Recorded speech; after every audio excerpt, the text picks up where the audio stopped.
Fairy Tales by Hans Christian Andersen. The Ugly Duckling. It was beautiful in the country. It was summertime, the wheat was yellow, the oats were green, the hay was stacked up in the green meadows, and the stork paraded about on his long red legs, discoursing in Egyptian, which language he had learned from his mother. The fields and meadows were skirted by thick woods, and a deep lake lay in the midst of the woods. Yes, it was indeed beautiful in the country. The sunshine fell warmly on an old mansion, surrounded by deep canals, and from the walls down to the water's edge there grew large burdock leaves, so high that children could stand upright among them without being perceived. This place was as wild and unfrequented as the thickest part of the wood, and on that account a duck had chosen to make her nest there. She was sitting on her eggs, but the pleasure she had felt at first was now almost gone, because she had been there so long, and had so few visitors, for the other ducks preferred swimming on the canals to sitting among the burdock leaves gossiping with her. At last the eggs cracked one after another. Chick, chick. All the eggs were alive, and one little head after another appeared. Quack, quack, said the duck, and all got up as well as they could. They peeped about from under the green leaves, and as green is good for the eyes, their mother let them look as long as they pleased. How large the world is, said the little ones, for they found their present situation very different to their former confined one, while yet in the eggshells. Do you imagine this to be the whole of the world? Said the mother. It extends far beyond the other side of the garden, to the pastor's field, but I have never been there. Are you all here? And then she got up. No, I have not got you all, the largest egg is still here. How long will this last? I am so weary of it. And then she sat down again. Well, and how are you getting on? Asked an old duck, who had come to pay her a visit. This one egg keeps me so long, said the mother. It will not break. But you should see the others. They are the prettiest little ducklings I have seen in all my days. They are all like their father, the good-for-nothing fellow. He has not been to visit me once. Let me see the egg that will not break, said the old duck. Depend upon it, it is a turkey's egg. I was cheated in the same way once myself, and I had such trouble with the young ones, for they were afraid of the water, and I could not get them there. I called and scolded, but it was all of no use. But let me see the egg, ah yes.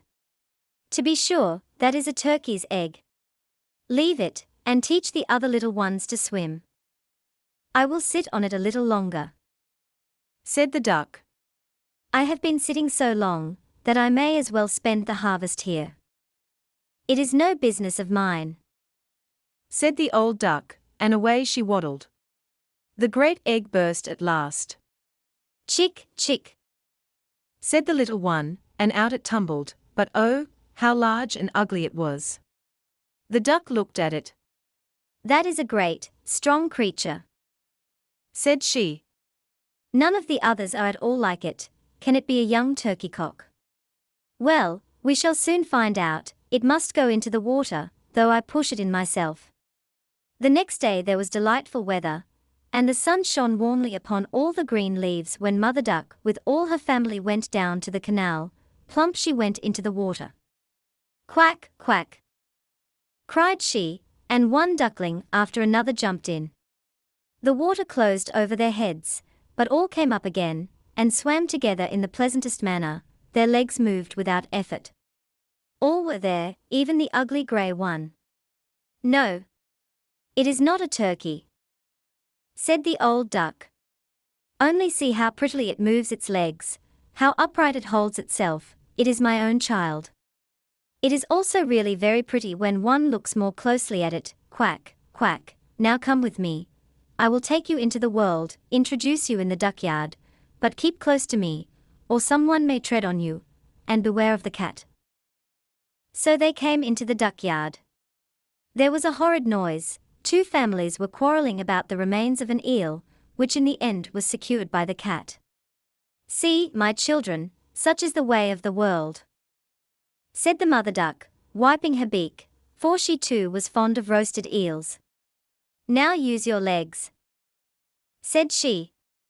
"Keep together, and bow to the old duck you see yonder. She is the most distinguished of all the fowls present, and is of Spanish blood, which accounts for her dignified appearance and manners.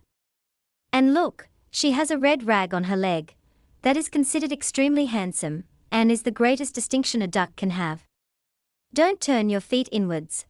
A well-educated duckling always keeps his legs far apart, like his father and mother, just so. Look, now bow your necks, and say quack." And they did as they were told. But the other ducks who were in the yard looked at them and said aloud, "Only see, now we have another brood, as if there were not enough of us already. And fie! How ugly that one is! We will not endure it." And immediately one of the ducks flew at him, and bit him in the neck. "Leave him alone," said the mother. "He is doing no one any harm." "Yes, but he is so large, and so strange-looking, and therefore he shall be teased. Those are fine children that our good mother has," said the old duck with the red rag on her leg. "All are pretty except one, and that has not turned out well. I almost wish it could be hatched over again." "That cannot be, please your highness," said the mother. "Certainly he is not handsome, but he is a very good child, and swims as well as the others, indeed rather better. I think he will grow like the others all in good time, and perhaps will look smaller. He stayed so long in the egg-shell, that is the cause of the difference." And she scratched the duckling's neck, and stroked his whole body. "Besides," added she, "he is a drake. I think he will be very strong, therefore it does not matter so much, he will fight his way through." "The other ducks are very pretty," said the old duck. "Pray make yourselves at home, and if you find an eel's head you can bring it to me." And accordingly they made themselves at home. But the poor little duckling, who had come last out of its egg-shell, and who was so ugly, was bitten, pecked, and teased by both ducks and hens. "It is so large," said they all. And the turkey-cock, who had come into the world with spurs on, and therefore fancied he was an emperor, puffed himself up like a ship in full sail, and marched up to the duckling quite red with passion. The poor little thing scarcely knew what to do. He was quite distressed, because he was so ugly, and because he was the jest of the poultry yard. So passed the first day, and afterwards matters grew worse and worse. The poor duckling was scorned by all. Even his brothers and sisters behaved unkindly, and were constantly saying, "The cat fetch thee, thou nasty creature." The mother said, "Ah, if thou wert only far away." The ducks bit him, the hens pecked him, and the girl who fed the poultry kicked him. He ran over the hedge. The little birds in the bushes were terrified. "That is because I am so ugly," thought the duckling, shutting his eyes, but he ran on. At last he came to a wide moor, where lived some wild ducks. Here he lay the whole night, so tired and so comfortless. In the morning the wild ducks flew up, and perceived their new companion. "Pray, who are you?"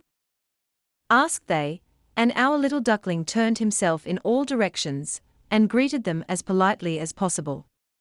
"You are really uncommonly ugly," said the wild ducks. "However, that does not matter to us, provided you do not marry into our families." Poor thing! He had never thought of marrying. He only begged permission to lie among the reeds, and drink the water of the moor. There he lay for 2 whole days. On the 3rd day there came 2 wild geese, or rather ganders, who had not been long out of their egg-shells, which accounts for their impertinence. "Hark ye," said they, "you are so ugly that we like you infinitely well. Will you come with us, and be a bird of passage? On another moor, not far from this, are some dear, sweet, wild geese, as lovely creatures as have ever said hiss, hiss. You are truly in the way to make your fortune, ugly as you are." Bang! A gun went off all at once, and both wild geese were stretched dead among the reeds. The water became red with blood. Bang! A gun went off again. Whole flocks of wild geese flew up from among the reeds, and another report followed. There was a grand hunting party. The hunters lay in ambush all around, some were even sitting in the trees, whose huge branches stretched far over the moor. The blue smoke rose through the thick trees like a mist, and was dispersed as it fell over the water. The hounds splashed about in the mud, the reeds and rushes bent in all directions. How frightened the poor little duck was! He turned his head, thinking to hide it under his wings, and in a moment a most formidable-looking dog stood close to him, his tongue hanging out of his mouth, his eyes sparkling fearfully. He opened wide his jaws at the sight of our duckling, showed him his sharp white teeth, and splash, splash. He was gone without hurting him. Well, let me be thankful, sighed he. I am so ugly that even the dog will not eat me.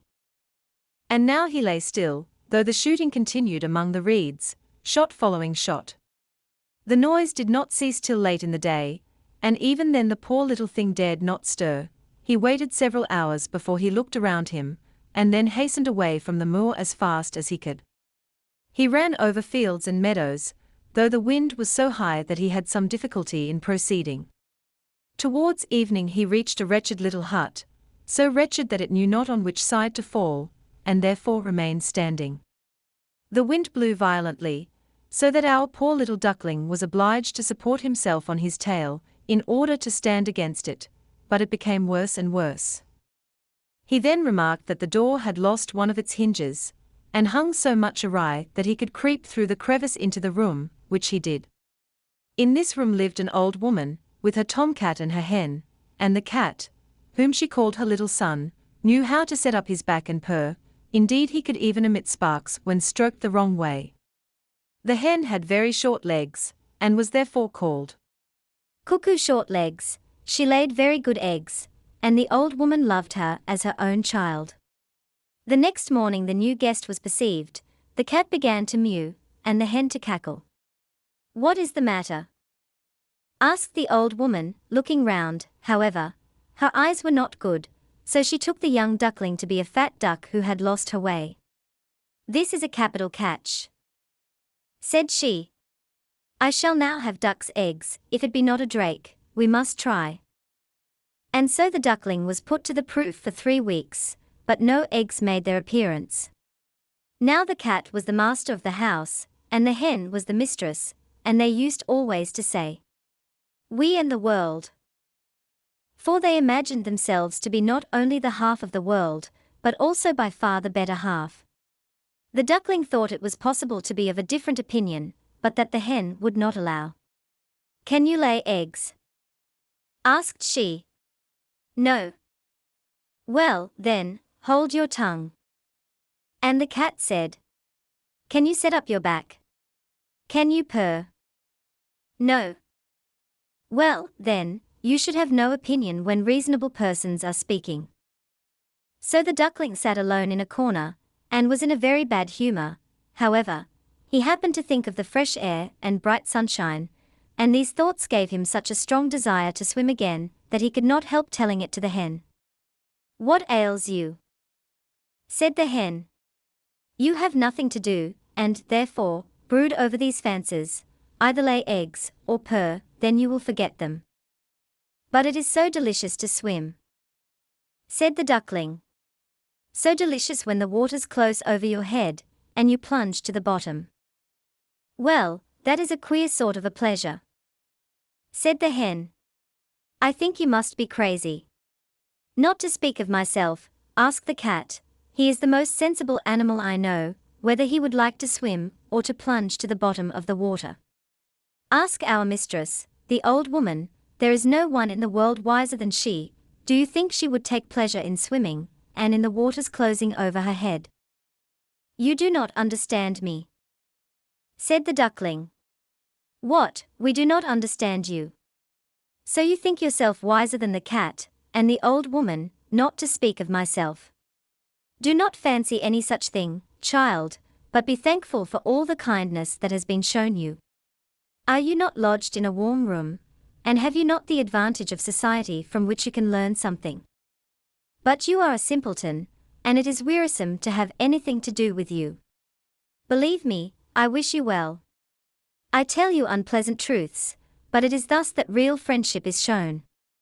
Come, for once give yourself the trouble to learn to purr, or to lay eggs.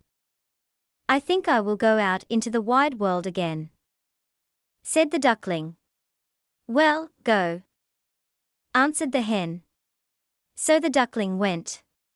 He swam on the surface of the water, he plunged beneath, but all animals passed him by, on account of his ugliness. And the autumn came, the leaves turned yellow and brown, the wind caught them and danced them about, the air was very cold, the clouds were heavy with hail or snow, and the raven sat on the hedge and croaked. The poor duckling was certainly not very comfortable. One evening, just as the sun was setting with unusual brilliancy, a flock of large beautiful birds rose from out of the brushwood. The duckling had never seen anything so beautiful before. Their plumage was of a dazzling white, and they had long, slender necks. They were swans. They uttered a singular cry, spread out their long, splendid wings, and flew away from these cold regions to warmer countries, across the open sea. They flew so high, so very high. And the little ugly duckling's feelings were so strange. He turned round and round in the water like a mill wheel, strained his neck to look after them, and sent forth such a loud and strange cry, that it almost frightened himself. Ah! He could not forget them, those noble birds. Those happy birds. When he could see them no longer, he plunged to the bottom of the water, and when he rose again, was almost beside himself. The duckling knew not what the birds were called, knew not whither they were flying, yet he loved them as he had never before loved anything. He envied them not. It would never have occurred to him to wish such beauty for himself. He would have been quite contented if the duck in the duckyard had but endured his company, the poor ugly animal.